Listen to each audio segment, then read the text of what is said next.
So we're right here in front of a not so flattering image of your governor. This is day 5, I understand, of this kind of protest going on here. Seems to me Chicago is just the tip of the iceberg in America. There's so many cities like this where it's like an alternate reality. People are facing eviction, but the government's like just chilling, hanging out. What's going on here that people should know about? Well, this is a coalition. The coalition has around 30 or no, I'm sorry. It's more than 30 organizations that are working together. We actually work on a campaign. What we're trying to do is get the lift the ban home on rent control. Right now, I don't know, the story is that in 1997, developers and certain politicians got together in order to have a ban on rent, right? This is out of like the big corporations, developers, you know, giving them money in order to, make a profit, right? So the developers buy off the politicians then erase rent control. This happened in New York too. Yes. And that helped just skyrocket prices in Chicago. Exactly. Yes, that's correct. So now we have, you know, homeless population really big in Chicago. If you come to downtown, like before, I came here as an immigrant in 1995. I was 15 years old, and the first time I went to downtown, I never saw anybody like in the streets, you know, sleeping in the streets. I never saw that. Right now, if you go to like by Michigan Avenue, you can see homeless people all over the place. You can see them in underground, in the trains, you know. You can see them sleeping everywhere.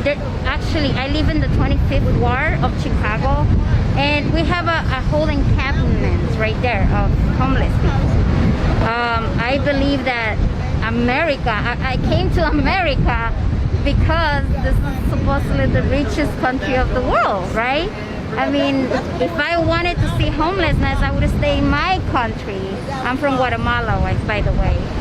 So how is it possible that we are in the richest country in the world and we have encampments of homeless people, right?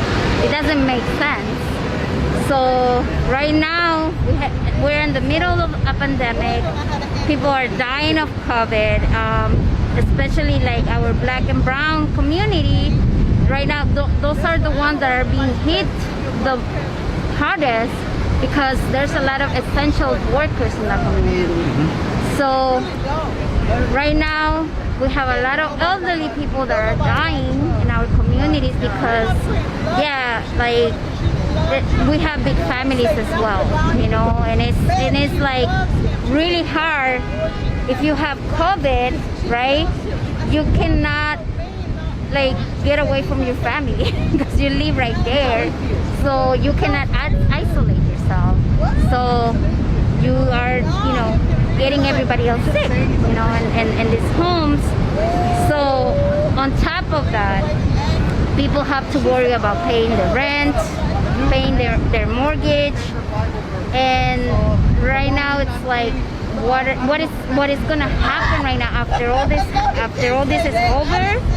We are going to see like more people in the streets. It's gonna be catastrophic, you know. And the people that are in the streets right now, fortunately, it's summer, but it gets pretty damn cold here soon. When it gets cold, So in that encampment that we have in the 25th ward, because before we have done some work with them, and we know that every winter they're kind of like seeing like who is going to be the one that's going to be gone that winter. Imagine living like that and asking yourself, is it going to be me? You know? So that's part of what we're doing today right here is kind of like preventing that from happening. We are asking the governor Pritzker to sit down with us, to talk to us, and to help us understand what is it going to take for him to use his power, you know, because he does have that power to leave the ban on rent control, which is like a longer term solution. But right now as well, we need cancellation of rents and cancellations of mortgages, and also like subsidies for the homeowners. So yeah, that's all I have. I don't know. That's a lot. Yeah. And you know, how many people also, we see, you know, decent numbers here, but this is probably times 20 of people in the same exact position as the people out here that just, you know, don't want to come out during a pandemic. So there's probably so many more people who are facing eviction here. I mean, they've gentrified Chicago to the point where you really have to be making six figures to even get a place in downtown Chicago. I live in Pilsen right now. This is one of the neighborhoods that right now their gentrification is getting to a point where like the rents are going from the $2,500 to like $4,000. Like I have a family of 6. As in right now,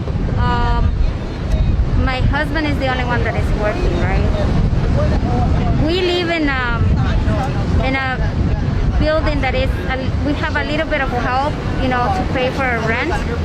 Not enough, but what we're looking at is in the future, we're gonna have to move out of the neighborhood, because definitely for a family of 6, there is no apartments around, like that is like the regular income that is around our area.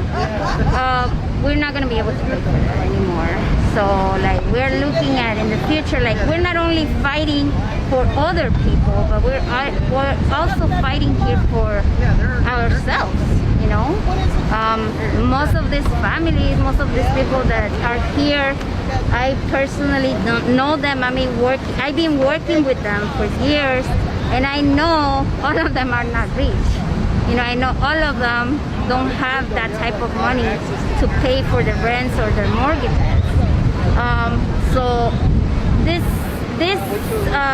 what is happening right here is an occupation that we did for a week, and different organizations were leading every day. So today was our turn, which is an organization called Pilsen Alliance. We are leading it today, but we have people from La Villita, which is another neighborhood that is started to be gentrified. We have people from another organization called Unete. We have another organization that's called Femen Defensa, 48 Ward IPO. I don't remember what's his organization, but yeah, like there's different organizations here. Through the whole week, we had different organizations coming. So it's a flow of people, you know. We come and go, you know. But yeah, that's what we're doing here today, and just trying to create awareness also to the public. You know, we brought some singers, some bands, you know, so that way like people get, you know, like art pulls people. So that's one of the things that we use as well. We use tools. You know, we have the amazing work of artists from the community, you know.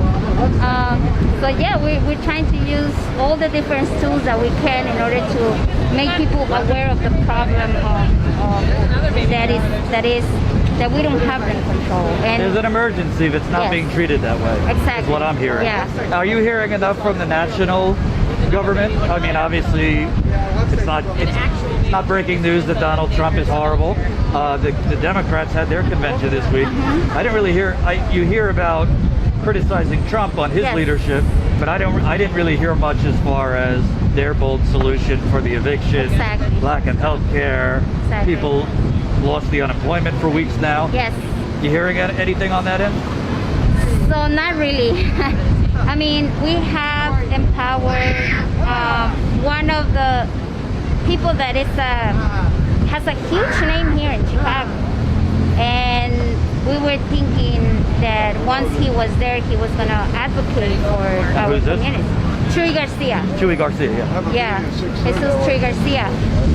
As of now, what we're trying to do right here is to push him to use his power to get us a meeting with Governor Pritzker. But you're right, like the DNC, I didn't see any real solutions to what is happening right now. Especially when it comes to like COVID-19, you know, we need Medicare for all. You know, we don't have that.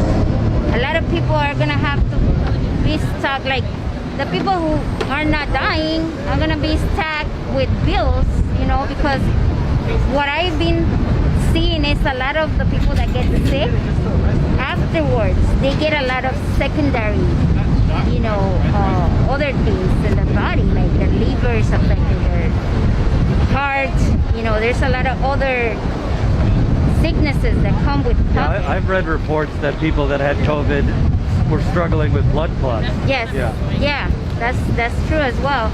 So we're trying to figure it out. What is it gonna take for politicians to listen, you know, like the platforms that the people like Bernie Sanders was doing, right? Like Medicare for all, the Green Deal, all of this like ordinances that will really help people, right? Would really help to relieve working class people, just regular people like us.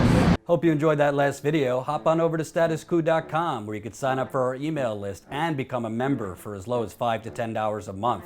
Membership is how we grow. That's statuscoup.com/join. And remember, join our email list so we can grow the revolution with you.